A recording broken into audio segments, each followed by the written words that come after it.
mas uma expulsão sempre é prevista e o possível cenário do jogo também. E isso aí, primeiro, muitas experiências que eu vivi, jogando em vários tipos de sistemas diferentes com a menos, jogando com a mais. Temos uma oportunidade gigantesca de jogar uma semifinal nesse estádio, nessa atmosfera incrível, e os jogadores... Fala pessoal, sejam muito bem-vindos e agora vamos continuar repercutindo tudo sobre esse Corinthians 0, Flamengo também 0. O Corinthians com 11 jogadores, o Flamengo com 10 em boa parte do jogo. Acabou que o Corinthians não conseguiu marcar, o Flamengo se defendeu muito bem, muito por culpa desse cara aí, ó, Felipe Luiz, deu show, assim, mandou muito bem nas suas táticas, sabe, e conseguiu ali controlar o jogo, apesar de estar com 10 jogadores em campo. O treinador do Flamengo pôde revelar ali qual foi a sua solução, como ele classificou e o porquê o Corinthians não conseguiu furar a retranca do Flamengo, que com 10 jogadores conseguiu se defender muito bem jogando na Neoquímica Arena. Isso e muito mais no vídeo de hoje, então pedimos que deixe o like, inscreva-se no canal para não perder nenhuma novidade. Agora, sem mais enrolação, vamos pro vídeo. O link da Flá TV, canal do Flamengo, né, estará aqui na descrição para que vocês possam acompanhá-los, caso queiram, né, na íntegra. Jogador expulso. Queria te perguntar por que você pensou com a entrada do Fabrício Bruno e se já tinha visto alguma coisa semelhante na Europa quando você jogava de tirar um homem de profundidade, voltar um zagueiro. Obrigado, boa noite. Boa noite. Estaria falando a mesma coisa se tivesse perdido também. Penso em todas as possibilidades dentro do jogo, anoto. Pode ir? Anoto, planejo, não sempre sai do jeito que a gente espera, não sempre acontece as coisas que a gente vem planejando, mas uma expulsão sempre é prevista e o possível cenário do jogo também. E isso aí, primeiro, muitas experiências que eu vivi, jogando em vários tipos de sistemas diferentes com a menos, jogando com a mais, e decidimos rápido porque já estava previsto se isso acontecesse. Com a comissão a gente decidiu muito rápido, porque o time tem que ter uma resposta do treinador nesse momento imediata para saber o que fazer, e foram sublimes. Sidão, tudo bem? Sidão Marinho da Litoral News.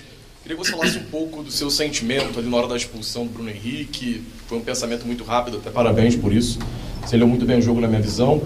E no intervalo, qual foi a tônica que você usou com seus jogadores para manter o ímpeto? Porque, pelo menos na minha visão, eu não vi aquele jogo onde parecia que o Corinthians faria um gol a qualquer momento. Eu vi um Flamengo mesmo com um a menos, igualando as coisas dentro do gramado. Obrigado.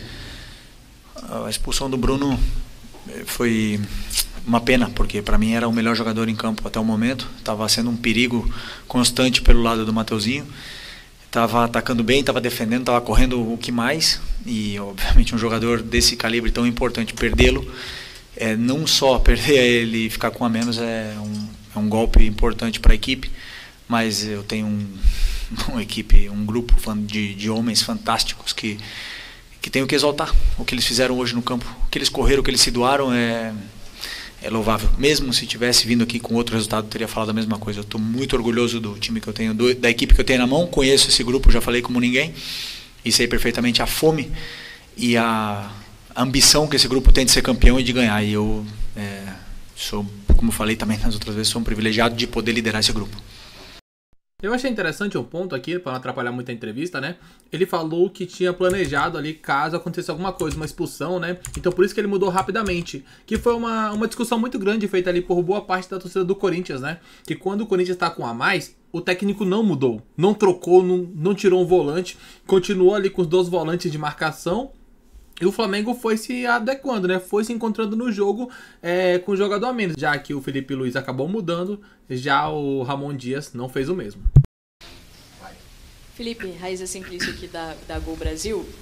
Na hora que acontece a expulsão do Bruno Henrique, e até uma parte também do segundo tempo, muita gente esperava a entrada do Michael, né? Eu queria saber como é que tá a situação física dele e por que ele tem tido menos minutos, assim, na minha visão, nos últimos... desde que ele voltou de lesão.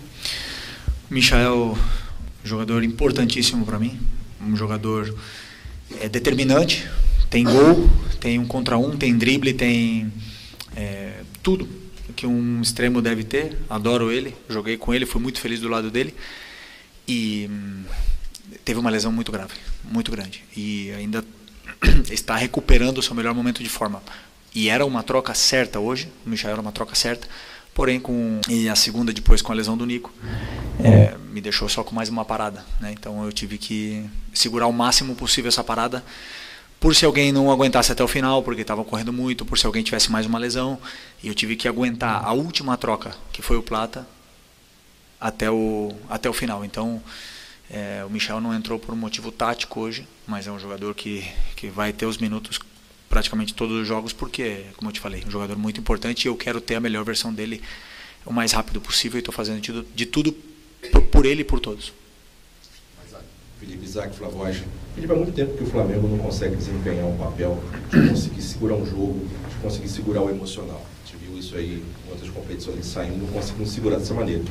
O que você fez para que esse grupo resgatasse isso?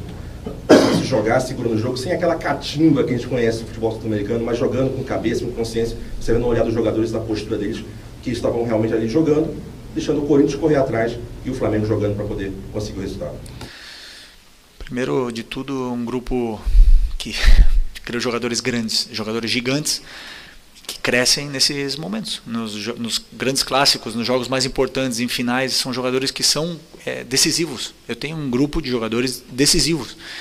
E a primeira troca que eu fiz foi um jogador de seleção brasileira, né? E então eu sei o que eles vão me dar, eu sei o que eles vão render.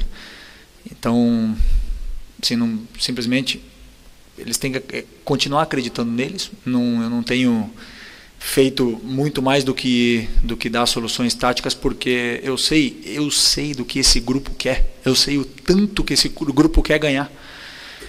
Tanto é que tu vê como os jogadores saem do campo exaustos, eles dão a vida um pelo outro, pelo companheiro, eles se abraçam, eles saem machucados do campo, eles saem sangrando do campo. Então esses meus jogadores querem mais que ninguém.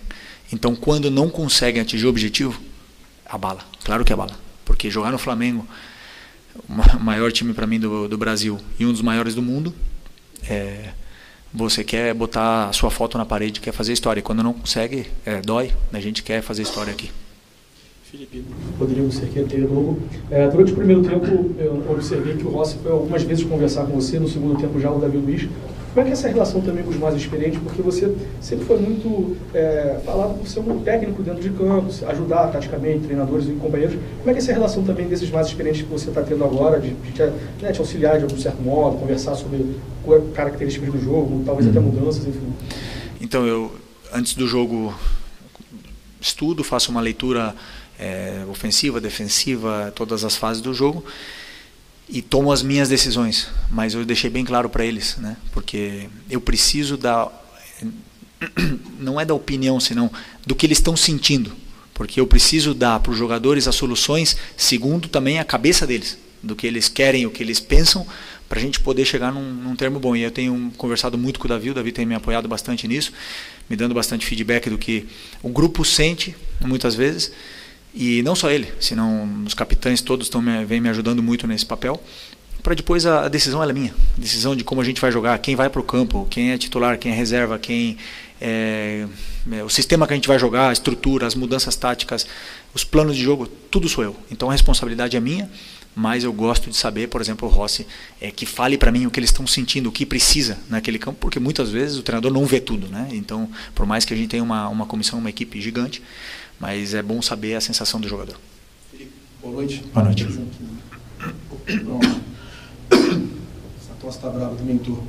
Felipe, o que acontece? Você teve o seu primeiro revés na quinta-feira, o Flamengo tendo muito volume no primeiro tempo, infelizmente, dois contra-ataques, tomando ali 2 gols e perdendo para o Fluminense. E aí, a torcida liga um sinal de alerta, começa a se falar muita coisa, você conhece bem o Flamengo, sabe como é que funciona. Queria saber, assim, como é que foi a sexta e o sábado seu com o grupo, para manter o grupo confiante, assim, ó, o Flamengo tem a vantagem, a gente tem que ir lá, tem que jogar. É óbvio que a torcida do Corinthians, por ser um time de massa, vai fazer uma pressão, vai ter tudo aquilo que envolve um jogo desse tamanho. Como é que foi, assim, para você, para manter o grupo confiando e manter o grupo atento nesse jogo? Boa pergunta. Um dia depois do jogo do clássico que a gente perdeu, com certeza deve ter sido uma das piores noites minhas no futebol. A primeira derrota doeu muito. Na manhã seguinte, eu acordei, eu entrei no CT e me animei de novo. E recebi uma mensagem do meu grande amigo René Simões, que parecia que estava dentro do meu cérebro, falando tudo que eu estava sentindo. E tive uma troca com ele dessa primeira derrota como treinador profissional. É uma experiência interessante, dura, mas claro que ia chegar, eu sabia disso. Uma coisa é certa, eu tenho plena certeza do que eu acredito, das minhas convicções, do que é o jogo, das minhas ideias, e eu não vou abrir mão disso. Ganhando ou perdendo, eu vou continuar na linha. Então, quando vocês forem julgar o Flamengo do Felipe, ele é o Flamengo do Felipe, ele não é o Flamengo da opinião da imprensa, a opinião de um diretor, não. É o que eu penso do futebol, eu não vou abrir mão, ganhando ou perdendo, porque eu penso o futebol dessa forma. Então, eu me animei, e, claro, contagiar o grupo. Temos que uma oportunidade gigantesca de jogar uma semifinal nesse estádio, nessa atmosfera incrível. E os jogadores obviamente que querem ser campeões. Então daí, né, um pouco do que falou o técnico do Flamengo, Felipe Luiz. Foi bem interessante as falas dele ali, né, muito bem colocadas, por sinal, né. É um cara que tem um futuro gigantesco no futebol, isso aí é inegável, né, na época que o Felipe era um jogador, né. Muitos já o tratavam como um técnico dentro de campo. Por muitas das vezes ele tinha a solução ali, conseguia ver o jogo de uma maneira muito acima dos demais jogadores. Então com isso o Flamengo está classificado, uma partida muito boa ali defensivamente, que era algo que vinham criticando demais nessa equipe do Flamengo, né? Não conseguia se defender. Em contrapartida, o Corinthians tentou, brigou, foi pra cima, mas faltou demais, né? Faltou aquela última bola, faltou ali a finalização. O Flamengo conseguiu segurar, amarrar bem o jogo, o que impressionou muita gente, ainda mais porque o timão, né? O Corinthians ficou boa parte da partida, do jogo ali, com um jogador a menos, então poderia ter facilmente, né? Se criasse mais volume de jogo, ter pelo menos marcado um gol para levar para os pênaltis, mas é isso. O Flamengo está classificado. Diz aí o que você achou da partida, se você gostou ou não gostou da coletiva do Felipe, e daqui a pouco voltaremos com mais informações. Um grande abraço e até logo mais. Valeu!